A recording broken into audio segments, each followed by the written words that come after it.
Now to the coronavirus pandemic. The Delta variant is spreading in nearly all 50 U.S. states. Concerns are mounting, especially in the South, as experts warn areas with low vaccination rates and low immunity are the most vulnerable. But there are also signs that the nation is on the path to recovery. On Saturday, hundreds climbed aboard the first cruise ship to depart the U.S. since the pandemic began. Janet Shamlian reports. An historic moment for a battered industry.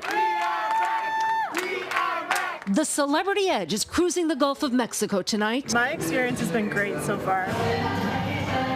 With 1,200 passengers, every adult vaccinated.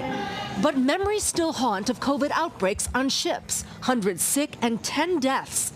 Passengers and crew were stranded for weeks. What would you say to Americans who are thinking, not worth risking my health? I'd say this is the place to come. Our objective is to be safer here than anywhere else on land. As passengers toasted the restart, vaccinated fans in New York celebrated Bruce Springsteen's Broadway show, the first in more than a year. It comes amid encouraging news about the Pfizer and Moderna vaccines, a new study showing each may offer COVID protections for years. But tonight, concern over the highly contagious Delta variant, barely seen in the U.S. just 2 months ago, now growing in every state except South Dakota. Hospitalizations up in a dozen states. It's going to be hyper-regionalized, where there's certain pockets of the country where you can have very dense outbreak. Back at sea, a modified cruising experience. No more self-serve buffets. David and Ashley Swinford got vaccinated specifically for the trip. Their unvaccinated children had to take COVID tests. I mean, they're just trying to protect everyone's health, and that's perfectly fine. It's a big gamble for the cruise lines. Will customers like Carolyn Stife return?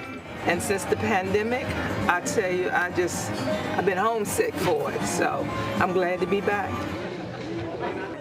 The cruise experience does look different, whether here at the pool or anywhere else on the ship. All crew members must wear masks. And capacity on this sailing is only at about 40%. They're not expecting full loads for several months.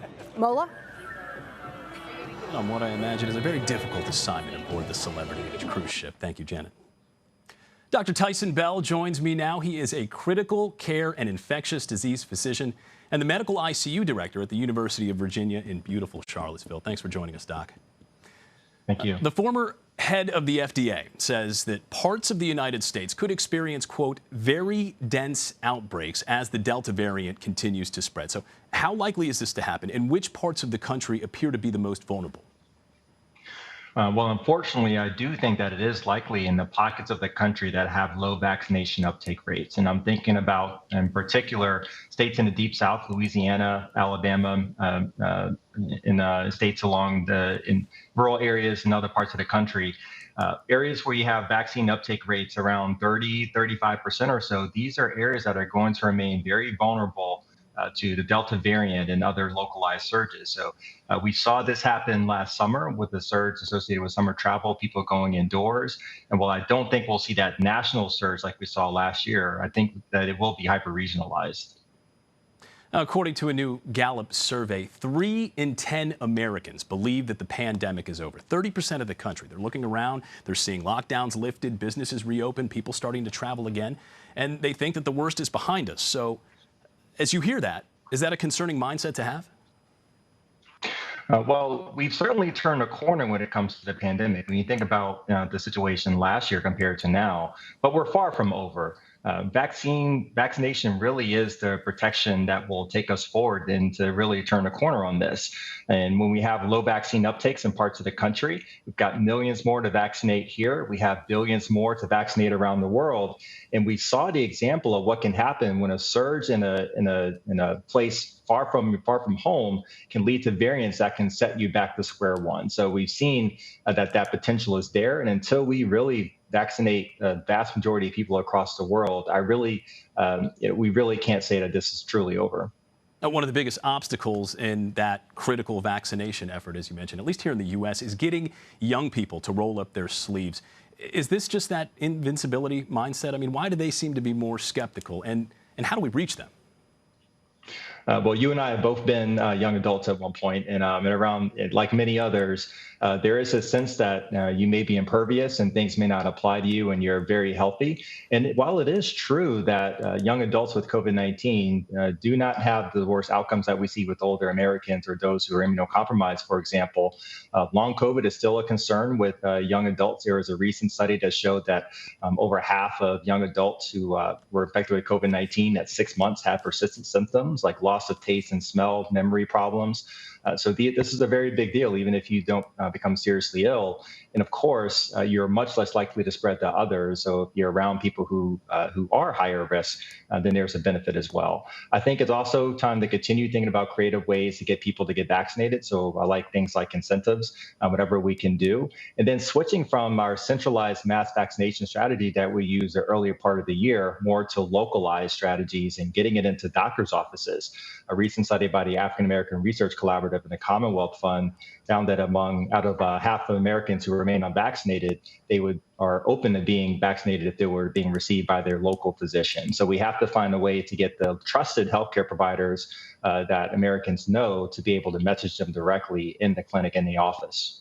Dr. Bell, the governor of Arkansas says that he believes full FDA approval of coronavirus vaccines would help fight some of this hesitancy. How does the process of full approval differ from the emergency use authorization that we're currently under? And do you think that that would have an impact? I think it would potentially have an impact. I think that there are some people who still have questions about the safety and efficacy of the vaccines. And for maybe that segment of people, having that full approval or that full stamp of approval is that thing that could push them off the fence. And if that's what does it, I'm all for it. I think, as far as the evidence and the process, it is a long process. Pfizer and Moderna have both started the application process, and we can expect to see a decision by the later part of second half of the year. But what it essentially will do is allow the vaccines to be on the market after the pandemic is no longer considered an emergency. So the emergency use authorization allows the vaccines to be used as long as it's considered a ongoing public health emergency. Once that's over, we're still going to want to vaccinate Americans, and full approval is the way to do that. I think it also opens the door to some interesting scenarios. Like, for instance, after full FDA approval, Pfizer and Moderna, for instance, can start to direct market to consumers. So you may actually see vaccine commercials from these companies directly targeting people on their TV sets. And I think it also opens up the conversation around requiring the vaccination for certain businesses, universities, and other organizations. I think with full approval, that process becomes a little bit easier for businesses to consider that step for their employees. I want to point out a study that was published in the Journal of Nature that found the Pfizer and Moderna vaccines may protect against coronavirus, give you those antibodies for years. How significant is that finding, and what does it tell us about the possibility of booster shots in the future?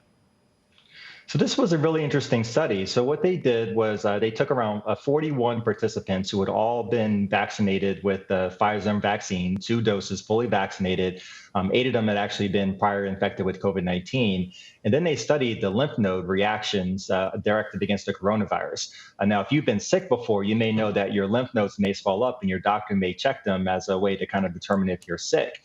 And they kind of function as a coach or a personal trainer for your immune system. They kind of direct the activity. And when they're active, then you know that your immune system is producing antibodies and is very active. So what they did was check the lymph node activity up to 4 months out, or almost 4 months out. And in 14 participants, they did this and found that even at that long time mark, they found that the lymph nodes were very active when it comes to directing the immune response against COVID-19. So what that lets us know is that the potential for the immune system to really, the effective immunity could last a long time. Now, of course, you don't want to make policy decisions based on a study of 41 people, so this has to be backed up. But I think what this introduces is the notion that our immune system may give us long-lasting protection. I think the wild card that's still there is the variants, though, because if you have a new variant that's able to escape that protection from the immune system, then that may be what drives the ultimate decision to have boosters or not. Cautiously optimistic news there. Dr. Taison Bell, thank you for your expertise, sir. Thank you.